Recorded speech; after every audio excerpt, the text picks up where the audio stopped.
आज किसान आंदोलन के अंदर जो महिला दिवस मनाया जा रहा है, तमाम महिलाएं हमारे साथ हैं। ये आप हाथ में पंपलेट लिए और इनमें तमाम लोगों की फोटो है, क्यों ऐसी?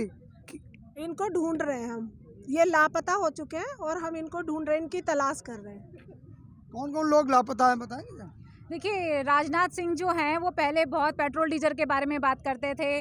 जो हमारी महिला जो विधायक हैं, सांसद हैं, हेमा मालिनी जी और जो आपकी जितनी भी हैं, स्मृति ईरानी जी हैं, वो पहले बहुत महंगाई के बारे में नारे करती थी और सिलेंडर और महंगाई सब्जियां लेकर के हमेशा विरोध प्रदर्शन करती थी। हमेशा चूड़ियाँ भेजती थी हमारे प्रधानमंत्री जी को, जो पूर्व प्रधानमंत्री थे। आज मैं उनसे पूछना चाहूँगी कि आज आप कहाँ हैं? आज क्या आप अंधे गूंगे बहरे हो चुके हैं जो आपको महंगाई दिखाई नहीं देती है? आज महंगाई जो है वो चरम सीमा पर पहुंच। आज आप ये चूड़ियाँ किसके लिए लाई हैं? ये स्मृति ईरानी को भेंट करनी है मुझे, क्योंकि उनके पास मुझे लगता है अब चूड़ियाँ खत्म हो चुकी हैं। क्योंकि पहले तो वो अक्सर प्रधानमंत्री जी को चूड़ियाँ भेजती थी, लेकिन अब जब महंगाई आसमान छू रही है तो उनके पास चूड़ियाँ ही नहीं दिख रही हैं। आज वो मौन है, आज उनको सांप सूख गया है। ना आज उनको हमारे जो भाई शहीद हो रहे हैं यहाँ पे किसान बॉर्डर पर, ना आज उनको शहादत दिखती है, ना उनकी आंखों में एक आंसू आता है, ना वो महिलाएं दिखती हैं जिनकी सशक्तिकरण के लिए वो बातें करती है और वादे किए गए थे। मैडम, आपने अभी हेमा मालिनी जी का नाम लिया।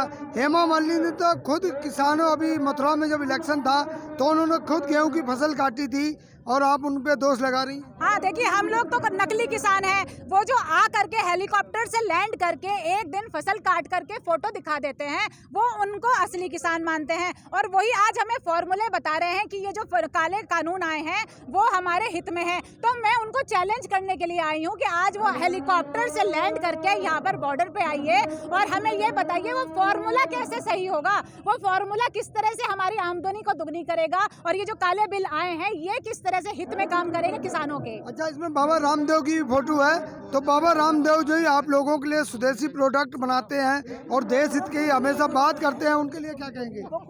खुद जो है देख लीजिए कितने सैंपल फेल हो रहे हैं। बाबा रामदेव के आए थे योगा से लोगों को स्वस्थ करने के लिए और अपने मिलावटी प्रोडक्ट खिला खिला के लोगों को बीमार बना रहे हैं और लोगों को जो है इस बदतर हालात में लेके जा रहे हैं। और काले कानून के पक्ष में भी आए थे, आंदोलन भी किया था कि जो है वो काला धन विदेशों से जो है मैं वो करवा के लाऊंगा। और आज देख लीजिए, आज कहते हैं कि मोदी जी जो पॉलिसी बना रहे हैं वो बिल्कुल सही है, मोदी जी देश हित में काम कर रहे हैं। अरे कैसे? एक बार आइए जनता के बीच में बताइए ना कि कौन सा काम मोदी जी ने जनता के हित में किया है। आज तक आप जितने काम हैं आप देख लीजिए पुराने, तभी तो जनता विश्वास नहीं कर रही मोदी जी पे। अच्छा, आपने राजनाथ सिंह और अमित शाह जी का नाम लिया, वो तो किसान परिवार से आते हैं, उनको तो किसानों के प्रति संवेदना होनी चाहिए। देखिए, जब पहले एक बार आंदोलन हुआ था तो राजनाथ सिंह ने ये कहा था कि जो है मुझे पहले नहीं पता चला कि मेरे किसान भाई धरने पे हैं, और नहीं तो मैं समय से पहले किसानों के बीच में धरने पे अपने भाइयों के साथ पहुंच जाता और उनकी समस्या को सुनता और उनका निवारण करता। आज हम इसीलिए ये पैम्पलेट लिए हुए खड़े हैं कि भाई वो राजनाथ सिंह कहाँ गायब हैं? आज इतना किसान चारों बॉर्डरों पे पड़ा हुआ है, आज उनको किसान दिखाई नहीं दे रहा।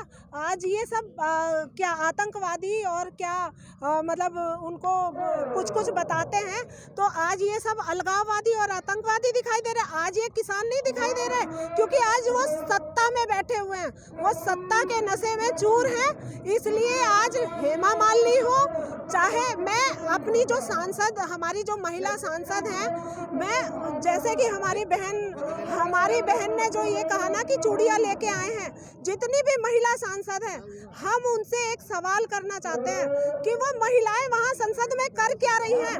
वो महिलाओं की भी सगी नहीं है। अच्छा मैडम, इसी से मिलता है सवाल। मैडम ने जो कहा कि तमाम सरकार ये कह रही है कि आंदोलन से महिलाओं को हटा दिया जाए, क्या कहना है इसके बारे में? देखिए, शर्म आती है ये बात सोच करके, जो सरकार बड़े बड़े नारे दिए थे, बेटी बचाओ बेटी पढ़ाओ, बीजेपी मैदान में महिला सम्मान में, आज वो कह रही है कि महिलाओं को घर पर बैठना चाहिए। मुझे बताइए, अगर झांसी की रानी घर पर बैठ जाती तो क्या ये देश के आज जो आज़ाद हुआ है, क्या उसमें उसका कॉन्ट्रीब्यूशन नहीं था क्या? आज हम किस लिए सम्मान करते हैं? इसीलिए करते हैं क्योंकि एक महिला अपने बच्चे को पीठ पर बिठा करके पूरे अंग्रेजों से लड़ गई थी। आज वो कहते हैं कि महिलाएं घर में बैठ जाए। क्यों बैठ जाए?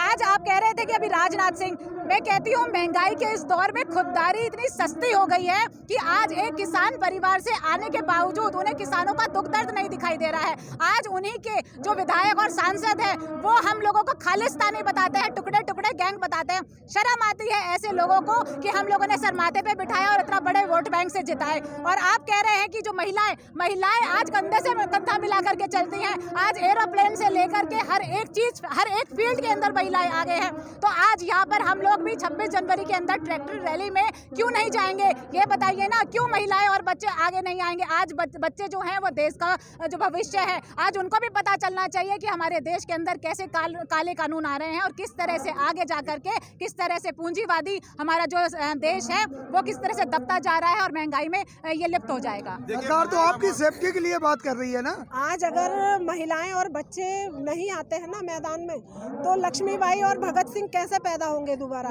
हम चाहते हैं, हम महिलाएं चाहते हैं कि आज हर घर में भगत सिंह पैदा हो, है ना। और जो है रही ये नाटक करने वालों की बात, जितने भी ये नाटक का, चाहे वो स्मृति ईरानी हो, चाहे वो हेमा मालिनी हो, चाहे वो कंगना रनावत हो, है ना, ये लोग सिर्फ नाटक करना जानते हैं और नाटक करते हुए ही अच्छे लगते हैं। राजनीति में इनको ना कुछ पता है, ना कुछ इनको संसद तक भेज दिया जाता है। ये जनता के बारे में इनको कुछ नहीं पता होता, नथिंग, कुछ नहीं।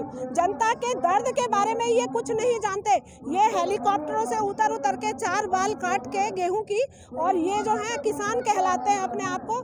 बहुत शर्म की बात है, बहुत ज्यादा शर्म की बात है। कंगना रनौत की बात की आपने। कंगना रनौत तो कह रही हैं कि किसान बेकार में वहाँ बैठे हुए, बिल तो बिल्कुल ठीक है। हाँ। आपका क्या कहना है?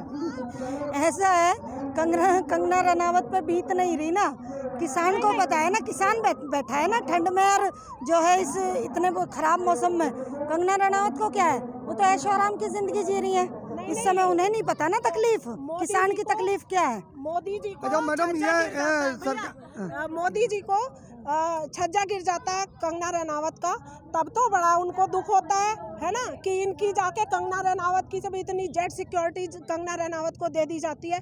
आज यहाँ इतने किसानों की शहादत हो गई है। क्या प्रधानमंत्री मोदी ने एक बार भी ट्वीट करके या किसानों के बारे में संवेदना व्यक्त की है?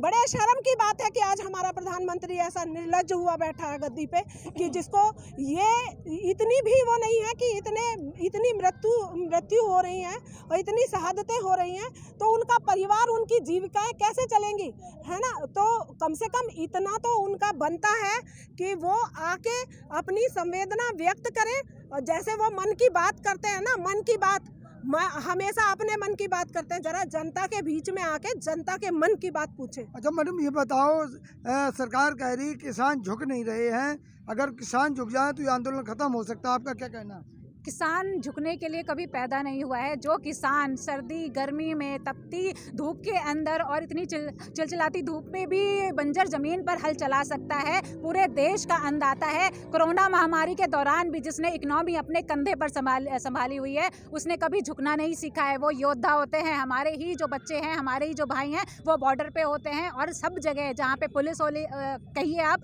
वहाँ पर भी हमारे ही भाई और बेटे हैं। तो उन्होंने झुकना नहीं सीखा है। और अगर आप ये चाहते हैं कि किसान झुक जाए तो शर्म की बात है, क्योंकि अगर किसान झुकता है तो आपका देश झुकता है, हमारे देश का सर झुकता है। पूरे विदेश के अंदर जिसमें आप डंका कहते हैं कि ना हमने डंका बचा दिया, और जो 56 इंच का सीना जो आप बताते हैं, वो 56 इंच का सीना इन किसानों के बलबूते पर है, आपके बलबूते पर नहीं है। ये जो इकनॉमी और GDP आती है ना, ये किसानों के बलबूते पर आती है, आपके बलबूते पर नहीं आती है। 10 लाख का सूट पहनते हैं, वो किसानों से आता है। एग्रीकल्चर, टेक्सटाइल और आपका कॉटन इंडस्ट्री, वो सब जो है वो एग्रीकल्चर से आती है। वो प्रधानमंत्री जी आपकी जेब से नहीं आती है। आप तो फकीर हैं, आप तो झोला उठा करके चले जाएंगे, लेकिन यही किसान हैं जो हमेशा यहाँ टिके रहे हैं, टिके रहेंगे और हमेशा ही लड़ते रहेंगे। देखिए प्रधानमंत्री जी जब संसद में पहुँचते हैं पहली बार, तो संसद को चूम के, धरती माता को चूम के, संसद की सीढ़ी को चूम के वो संसद में प्रवेश करते हैं, है ना। आज जो ये किसान है ना, इनको धरती पुत्र की उपमा दी गई है। लेकिन मोदी जी भी तो गंगा पुत्र अपने आप को बोलते हैं। देखो, मोदी जी खुद को गंगा पुत्र बोलते हैं, खुद, और किसान को धरती पुत्र पूरी दुनिया कहती है। किसान को धरती पुत्र की उपमा दी गई है।